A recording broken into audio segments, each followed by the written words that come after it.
So this was obviously you had Zionists working hard behind the scenes in Europe in order to get Britain on their side. You had Chaim Weizmann, who did a lot of work in Britain to get British politicians on side with their so-called vision.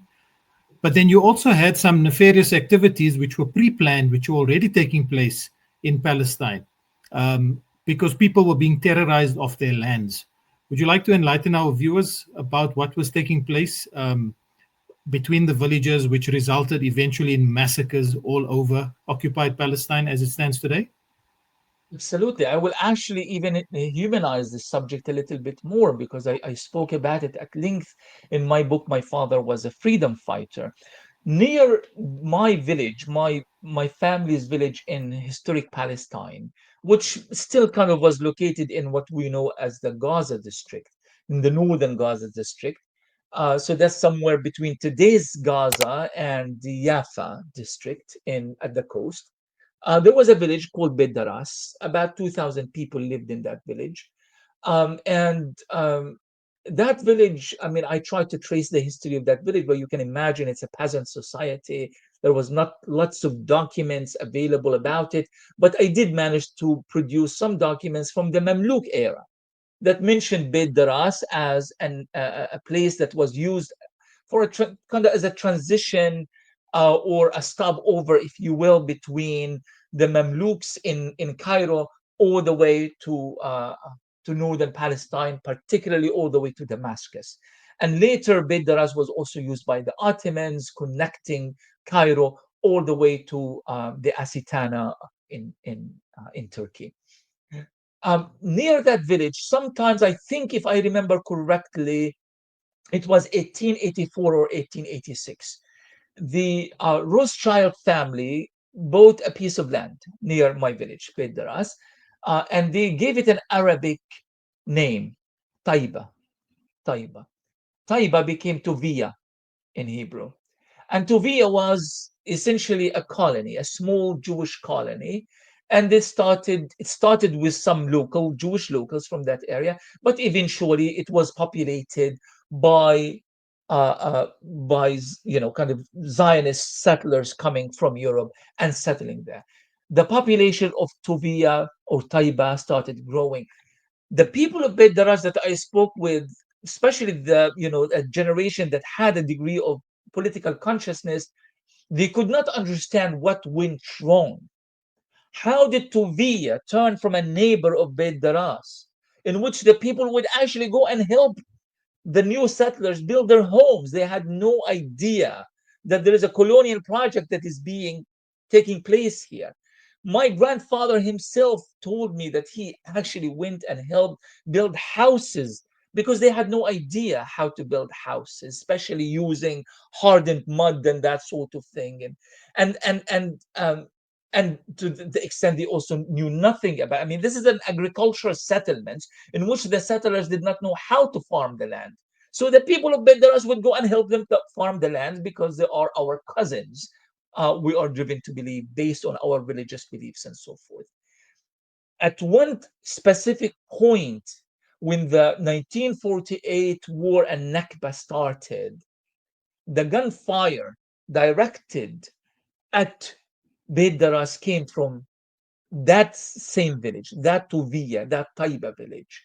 And that and my grandfather died not understanding what has actually happened. He knew that there are Zionists and they were fighting them, and he was a fighter.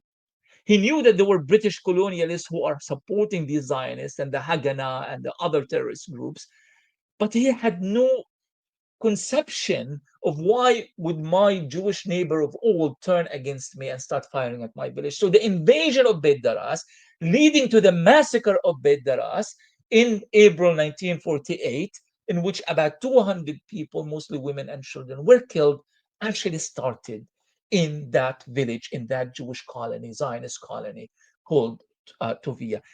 Now, just imagine this particular scenario and spread it all across the Palestinian countryside, all across other parts of Palestine, and you will understand what happened.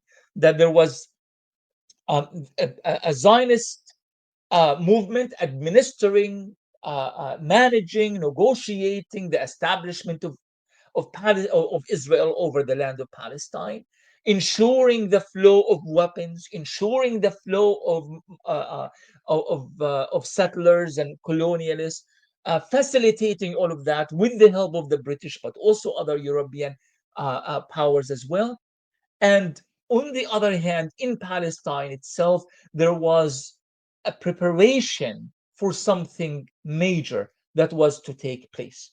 They worked together so very well to the point that it is believed that organizations like the Jewish Agency served kind of the role of the government prior to the establishment of Israel. In other words, the Haganah became the army, the Jewish Agency became the government, ministers were already designated. The entire thing was sorted out outside of Palestine, and as you said, in Palestine itself, in anticipation of that vital moment, which is the ethnic cleansing of the Palestinians. Again, we go back to the original point, and to reflect about the silly notion.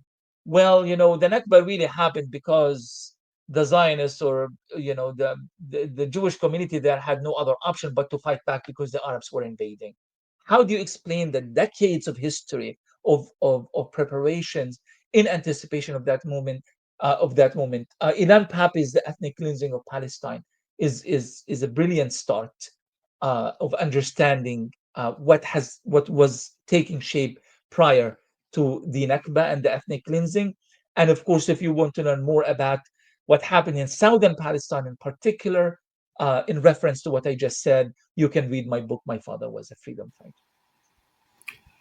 So the so-called newfound Israeli state was literally founded on terrorism, the very thing that they've been pushing back on, and they've been accusing the entire world of, and they've been accusing anybody who criticizes anything Israeli nowadays is terrorism. But that was what they were founded on. It's quite telling, which is why we have the phrase, which is quite common when you hear Israelis speaking nowadays. Every accusation is in fact a confession. So That's right.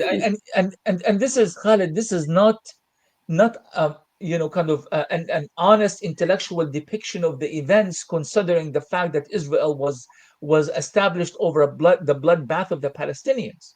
In the numerous massacres from Deir Yassin to Tantura to Beit Daras and numerous others, the killing of thousands of Palestinians, the wounding of thousands of Palestinians, the torture of thousands of Palestinians, and eventually the ethnic cleansing of at least 750,000 Palestinians, which was the vast majority of the Palestinian population.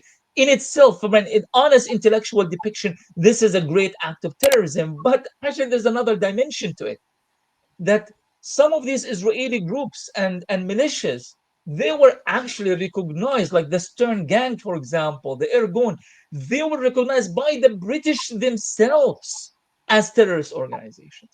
And the pictures of the likes of Ishaq Shamir, Menachem Begin, and others, there were plastered on the walls of various cities in Palestine during the British Mandate, because they were wanted by the British authorities that was there to help the Zionists establish a state.